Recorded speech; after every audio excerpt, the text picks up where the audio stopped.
Christians spend a lot of time defending the objectivity of morality. This is good, this is bad. It doesn't just depend on your personal feelings. Similarly, we spend a good deal of time saying that truth is objective. There is no my truth or your truth. There is only the truth. And whatever your opinions or thoughts may be on the matter, it doesn't change what's reality. But we don't spend very much time on the third and final transcendental. Traditional theology teaches that there are three primary values that transcend this world: our feelings, our ideas, our culture, and anything else. Three eternal values that exist unchanged and unaltered by time. These are truth, goodness, and beauty. So is beauty subjective or objective? First, we have to define what we even mean. The difference here is between those who say that beauty is a quality, something that an object has, versus a response, something that an observer feels upon viewing the object. The question is, when we say something is beautiful, are we saying something about the qualities of that object, or are we saying something about our own response to its qualities? Well, you immediately run into a problem with this question. It's sort of similar to the classic is-ought problem. There's no way to tell if beauty is objective based solely on deductive reasoning. It's hard to think of a method that would answer this question. It's not like we can just zoom up on beauty under a microscope and see if it has objectiveness. There's a couple of ways to answer this question. We could look to the Church Fathers and the Magisterium and observe the overwhelming consensus that these transcendental values are in fact transcendental and objective. We could look at the wise philosophers of the past and read their cases. But ultimately, I think that the best way to find a satisfying answer is through the intuitionist perspective. In its most basic form, I would like to make the argument that it really seems like beauty is objective, and it really feels true. Now, when I put it that way, I'm aware that it sounds extremely stupid. We can't just make arguments based on what it seems like. After all, facts. I don't care about your feelings. While I agree that objective truth is not based on my intuitions, and that beauty being objective cannot be decided by my feelings, I don't think that means that we can't arrive at the truth through intuition. We cannot create truth through our intuition, but I think we can find it. After all, we cannot possibly deduce everything from A equals A. In fact, we can deduce very little from that tiny premise. But we take all sorts of things from intuition. Can I trust my senses? I think so. It seems like it. Can I assume that other humans I observe are conscious? I think so. It seems like it. I mean, the list goes on.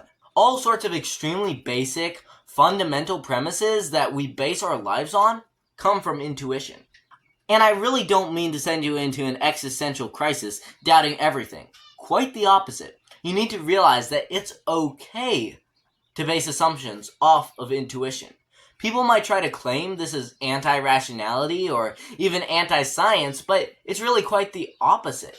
Intuition is a fundamental basis for rationality and science. Without intuition, there would be no probability. Without probability, there could be no induction. And without induction, there couldn't be the scientific method. So like it or not, my primary argument for both the objectivity of morality and the objectivity for beauty hangs largely on intuition. And if you look at the great, especially more modern thinkers and apologists of Christianity, I think that you'll find that they use quite a bit of intuition.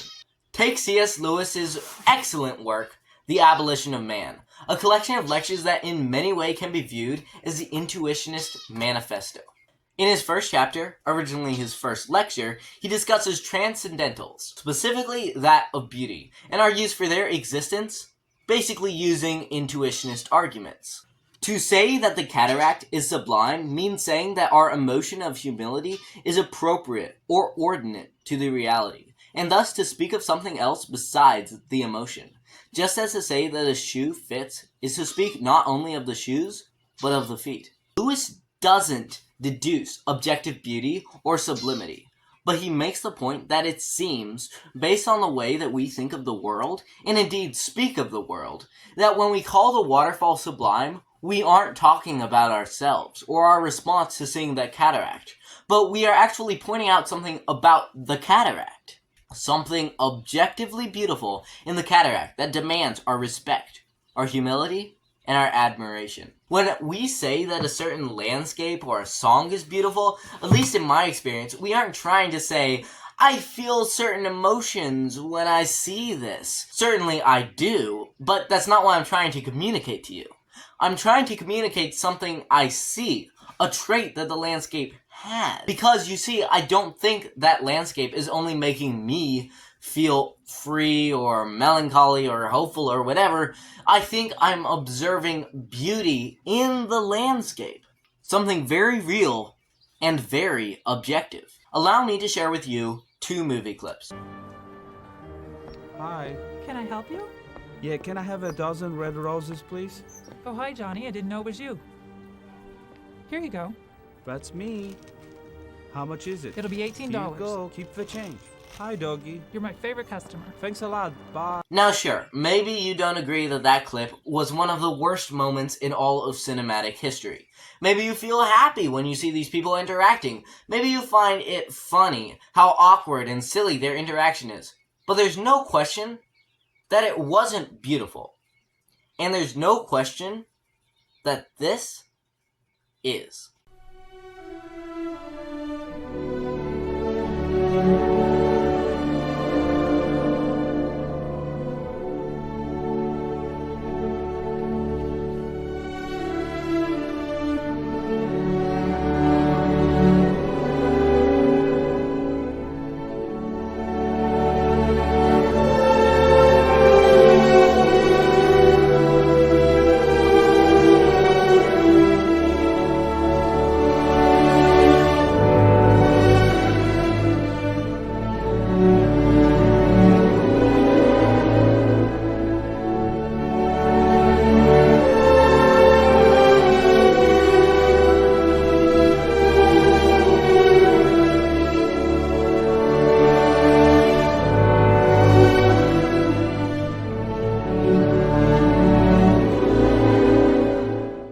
Okay, sure. Maybe you just felt sad or nostalgic or whatever. Maybe that's all there was to that clip. But I think deep inside of you, you know that there was something about that scene, an aspect to it, that the scene from The Room just simply did not have.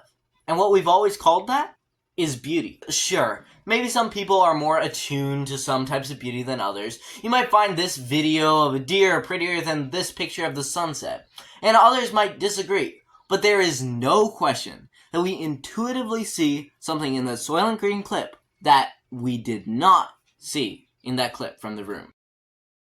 It wasn't a lack of feeling inside, although that's certainly observable as well, but there's an aspect to the music and to the footage.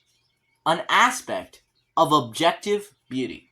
Now, the most common objection that you'll hear is that sometimes people disagree about what's beautiful. One person could watch a movie and find it beautiful, his friend could watch it and find it plain stupid. This happens sometimes. Doesn't this mean that it all boils down to our own personal feelings?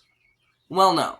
The point is actually kind of arbitrary, and has no bearing on the question, really. Psychopaths do not have a moral sense, or so I understand. They don't feel that things are right or wrong. That doesn't change the fact that I feel very deeply that serial murder is immoral, and find it intrinsically intuitive that morality exists as something that transcends my own emotions. Likewise, someone may not pick up on beauty at times, but that doesn't mean that it doesn't exist. A blind man cannot see or process light. But would it be rational for that to make us think that all our sight and vision is an illusion? Something our mind just makes up? I mean, yeah, we have science or whatever to tell us otherwise now, but even before optic science, it was very rational of us to trust our senses. I think we can all agree. In a way, one of the easiest ways to observe the distinction between objective beauty and our emotional response is when the two do not exactly align. In the words of Lewis, those who know the Tao can hold that to call children delightful or old men venerable is not simply to record a psychological fact about our own parental or filial emotions at the moment, but to recognize a quality which demands a certain response from us, whether we make it or not. There have been times in my life that I've been hiking with my family or somewhere out in nature, and I'm just not in a great mood. I'm depressed maybe feeling exhausted or sad, something's not quite right. And we get to the overlook, and we see the waterfall tumbling down the rocks, surrounded by trees of bright red and orange and yellow. The birds are singing, the wind is swirling around us, but I'm just not feeling it.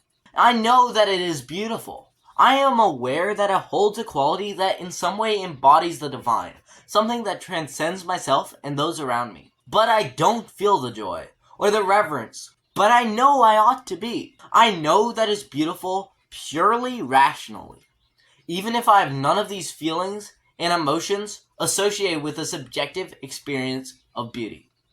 I can still say, yeah, that's beautiful. So in my opinion, it's silly to deny the intuition here. When you really give it serious thought, I think you will find that beauty does seem objective. It does appear like, it feels like, there is a quality of beauty that is distinct from any emotions or feelings that we experience. And I think, maybe you won't agree with me, that these are objective realities grounded far beyond this physical world in the nature of God himself. But let me know what you think. Is this all silly? Is beauty really just in the eyes of the beholders? Or do you believe in the traditional, theological Transcendentals?